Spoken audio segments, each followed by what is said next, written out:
welcome to Love Every Moment, coming to you today from Juneau, Alaska. Today's verse is 1 Peter 3:5 and 6. For in this way, in former times, the holy women also who hoped in God used to adorn themselves, being submissive to their own husbands, just as Sarah obeyed Abraham, calling him Lord, and you have become her children, if you do what is right without being frightened by any fear.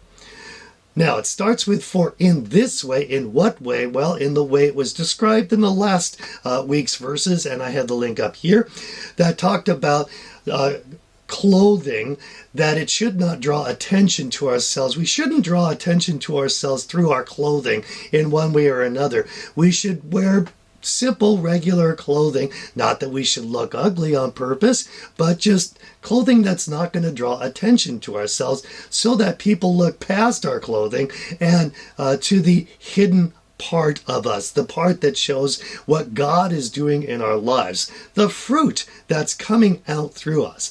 I like to joke that the best clothing a Christian can wear is fruit, the fruit of the Spirit, with love being on top of that. Now, it talks about this is how a lot of women from the Old Testament used to adorn themselves plainly, so that people could see what their heart is like. And then he gives one example of Sarah, who calls Abraham her Lord.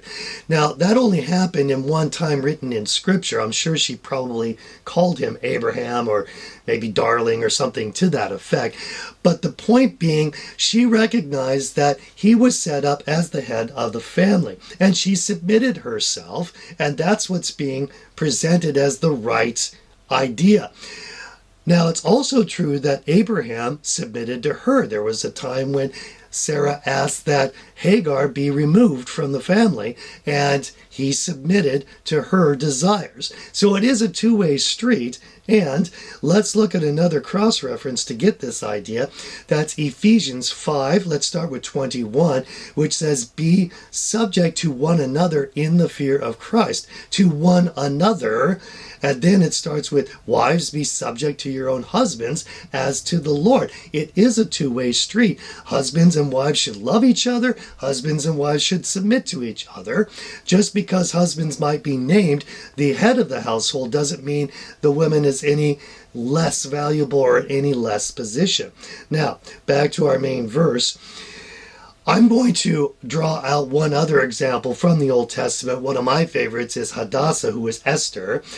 And King Xerxes had a queen named Vashti. She did not submit to him. Now, granted, he did ask her to do something kind of awful, but he dismissed her because she wouldn't submit. Then he goes out and has a whole bunch of young Israelite women kidnapped, and hopefully that one of them might become his queen. And Hadassah humbled herself and submitted to him, even loved him in a way, and that had such a profound effect that he elevated her to the position of queen. And once she was in that position, she was able to actually save the entire nation of Israel, all because she submitted to someone who didn't deserve it, someone who kidnapped her. So that's the power of submission, the power of love.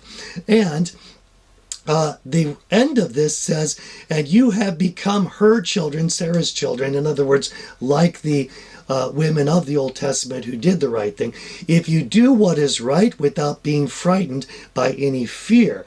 Now, I've looked up several commentaries on that, and they're all a little bit iffy on what that exactly means, especially because that last word fear in the Greek is only used here, so we can't go back and compare it with any other scripture.